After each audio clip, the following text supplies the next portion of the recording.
अस्सलाम वालेकुम dear student, मैं हूं Mohammad Babar. Film and learn cafe की तरफ से बायोलॉजी की लेक्चर सीरीज जारी है। तो आज हम स्टार्ट करने वाले हैं लेक्चर नंबर 4, ऑस्मोरेगुलेशन। तो प्रीवियस हमने बात की थी होम्योस्टेसिस की। तो होम्योस्टेसिस के अंदर हमने डिफरेंट कंपोनेंट पढ़े थे कि होम्योस्टेसिस किस तरह होती है और कौन कौन से कंपोनेंट जो है ना उसमें अपना रोल प्ले करते हैं। तो ऑस्मोरेगुलेशन होम्योस्टेसिस का एक कंपोनेंट है जिसके अंदर हम क्या करते हैं कि एक ऑर्गेनिज्म क्या करता है, वाटर और सॉल्ट की कंसंट्रेशन को अपनी बॉडी के अंदर उसके लेवल को मेंटेन करता है।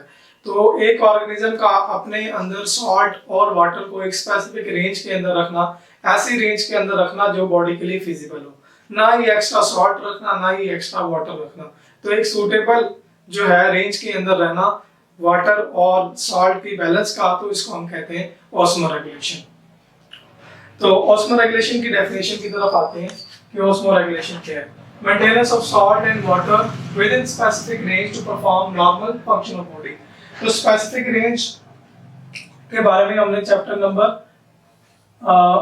प्रीवियस लेक्चर में हमने बात की थी कि स्पेसिफिक रेंज क्या है। एक ऐसी रेंज जिसके अंदर बॉडी जो है कोई भी चीज को अपने पास रख सकती है। मिसाल के तौर पर हमने बात की थी कि अगर बॉडी के अंदर 6 लीटर वाटर है, तो अगर वाटर जो है फर्स्ट करें 10 लीटर हो जाता है, तो ये जो 4 लीटर का जो डिफरेंस है, ये डिफरेंस क्या है बॉडी के लिए फिजिबल नहीं है। तो बॉडी ने क्या अचीव करना है, 6 का फिगर अचीव करना है।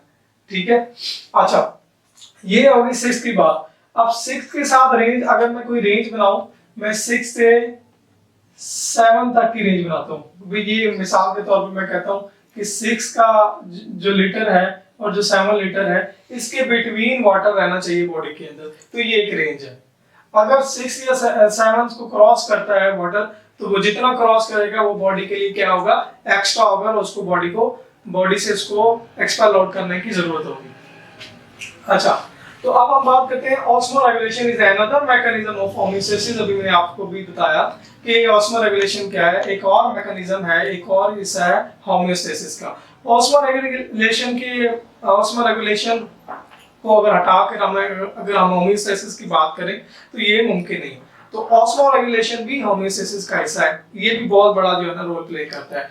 अच्छा, balance of solute and water in body. Body के अंदर सॉल्यूट और वाटर का बैलेंस कैसे होता है। तो सेल जो है वो लगातार क्या कर रहा है, अपने माहौल के अंदर तब्दीलियों को देख रहा है और उसके मुकाबले में क्या कर रहा है, चेंजेस को अपने अंदर होने से रोक रहा है। वो लगातार क्या कर रहा है, जैसे इन्वायरमेंट के अंदर चेंज आ रही है, अपनी इन्वायरमेंट के चेंज के साथ अपने आप को चेंज नहीं कर रहा, बल्कि उन चेंज के खिलाफ क्या कर रहा है, मुकाबला कर रहा है और अपने सर्वाइव के लिए जंग लड़ रहा है। अच्छा, तो cell consist in constant changing in their environment. अच्छा, उसके बाद एक सेल जो होता है वो क्या करता है, 3 तरह की एनवायरनमेंट को फेस करता है। एक सेल या कोई ऑर्गेनिज्म 3 तरह के एनवायरनमेंट के अंदर हो सकता है, एक हाइपोटोनिक है और एक हाइपरटोनिक और आइसोटोनिक। तो 3 एनवायरनमेंट में एक सेल को या किसी ऑर्गेनिज्म को फेस करने के लिए मिल सकता है। अच्छा, इन 3 चीजों को या इन 3 एनवायरनमेंट को पढ़ने से पहले हमें ऑस्मोसिस का कांसेप्ट क्लियर होना चाहिए कि ऑस्मोसिस क्या है। ऑस्मोसिस क्या है, movement of the water from low concentration area to higher concentration area across semi permeable membrane. ये एक ऐसा मैकेनिज्म है जिसके अंदर क्या होता है, वाटर मूव करता है उस इलाके से जहां पर सॉल्यूट कम होता है। कम इलाके वाले से सॉल्यूट से वाटर का मूव करना हायर जो है ना सॉल्यूट वाले इलाके की तरफ, तो इसको हम कहते हैं ऑस्मोसिस। इसको समझने के लिए मैं ये बात करता हूँ। मिसाल के तौर पर ये सेल की मेम्ब्रेन है, आपको पता है सेल की जो मेम्ब्रेन होती है वो सेमी परमिएबल मेम्ब्रेन होती है। सेमी परमिएबल मेम्ब्रेन का मतलब क्या है, वो पोरस होती है और सिलेक्ट करती है उन मॉलिक्यूल्स को जो है ना इस पोर से गुजरने के लिए इस पोर से गुजर सकते हैं।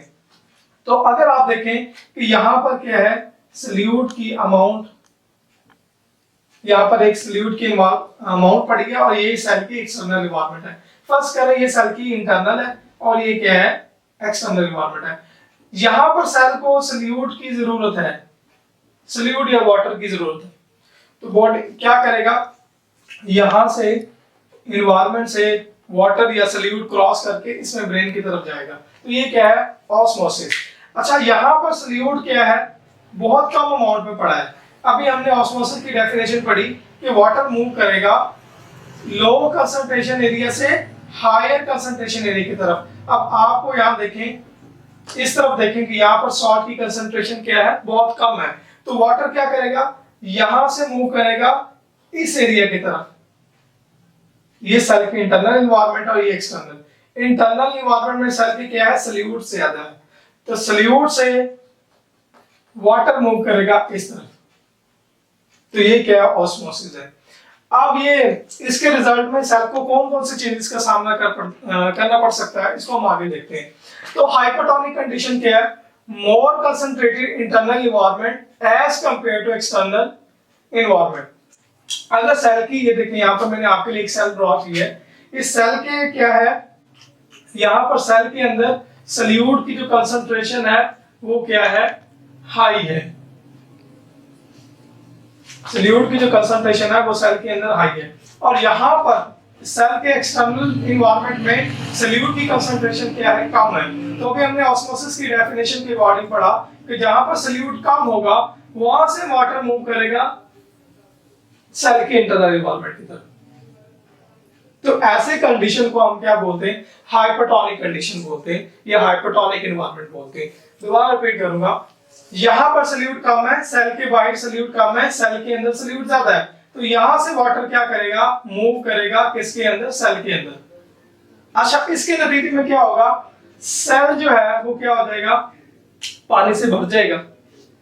सेल अगर पानी से भर गया तो वो क्या हो जाएगा, टर्जिड हो जाएगा। जैसे वो टर्जिड होगा, अगर तो ये एनिमल का सेल है, अगर यही टर्जिड सेल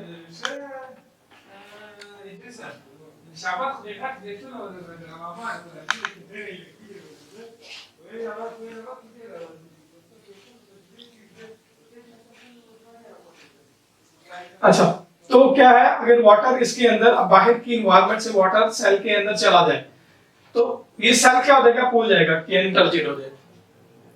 अगर आप एग्जांपल है एक बलून की, बलून के अंदर आप पानी डालें तो वो एक्सपैंड होता रहेगा।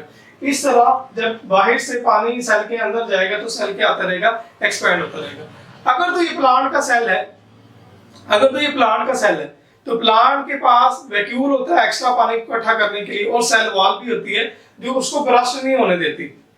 लेकिन एज कंपेयर टू एनिमल की बात करें तो एनिमल में क्या होगा, एनिमल में कोई सेल वॉल नहीं होती। तो अगर सेल के अंदर लगातार पानी आता रहे एक स्पेसिफिक रेंज से आउट होकर, तो ये सेल क्या हो जाएगा, ब्रस्ट हो जाएगा। तो ये हाइपोटोनिक कंडीशन है। अच्छा, इसके अंदर ज्यादातर जो है वो फ्रेश वाटर आते हैं। लेक्स और पॉन्ड्स की एनवायरनमेंट बेसिकली क्या होती है, हाइपोटोनिक एनवायरनमेंट होती है। इसके अंदर ऑर्गेनिज्म जिस तरह फिश वगैरह जो है ना, इसके अंदर अपने आप को सर्वाइव करती है हाइपोटोनिक कंडीशन में। अगर इस तरह की एनवायरनमेंट, हाइपोटोनिक कंडीशन की उसको एनवायरनमेंट मिल जाती है तो वो क्या करता है, उसमें भी ये नहीं करता कि यूं आगे सेल ब्रस्ट हो गया क्योंकि ज्यादा पानी आ गया, नहीं, वो कोशिश करेगा कि स्पेसिफिक रेंज के अंदर क्या करो, पानी को रखूं। उसके बाद हाइपरटोनिक कंडीशन। हाइपरटोनिक कंडीशन ज्यादातर मैरीन वाटर्स में होती है और ओशन वाटर्स में, जहां पर सॉल्ट की कंसंट्रेशन बहुत ज्यादा होती है। तो इस सूरत में यहाँ पर क्या है, यहाँ पर ये सेल की एक्सटर्नल एनवायरनमेंट है और ये सेल की इंटरनल एनवायरनमेंट है। सेल के एक्सटर्नल एनवायरनमेंट में सल्यूट क्या है, बहुत ज्यादा है, और इंटरनल एनवायरनमेंट में सल्यूट क्या है, बहुत कम है। यहाँ पर सल्यूट हाई है और यहाँ पर सल्यूट कम है। तो पानी कहां से मूव करेगा, यहां से बाहर की तरफ वाटर आएगा। सेल की इंटरनल एनवायरनमेंट से वाटर बाहर की तरफ आएगा। तो इसके नतीजे में सेल के अंदर कौन सी चेंजेस आएंगी, सेल के अंदर जो चेंजेस आएंगी वो कौन सी चेंजेस होंगी, इस सेल जो है वो क्या हो जाएगा, श्रिंक हो जाएगा। श्रिंक मतलब सिकुड़ जाएगा।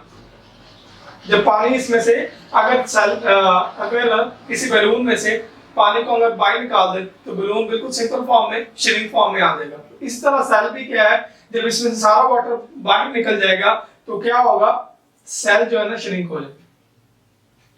अगेन वही बात कि इसने अपने आप को श्रिंक या मारना नहीं है, बल्कि एक स्पेशल कंडीशन में with in the range water को अचीव करना है। उसके बाद बात करते हैं आइसोटोनिक कंडीशन की। इसके अंदर जिस तरह की ये आइसोटोनिक कंडीशन है कि दो एनवायरनमेंट है, यहाँ पर भी और यहाँ पर भी सॉल्यूट की कंसंट्रेशन दोनों तरफ क्या है, सेम है। इस तरह के एनवायरनमेंट में रहने वाले जो ऑर्गेनिज्म होते हैं उनको ना तो सॉल्ट ना वाटर को एक्सचेंज करने की जरूरत होती है, तो ये आइसोटोनिक एनवायरनमेंट होती है। तो डियर स्टूडेंट, ये था आज का लेक्चर। तो होपफुली आपको जो समझ आई होगी, तो मिलेंगे नेक्स्ट लेक्चर में। आप तक के लिए अल्लाह हाफिज।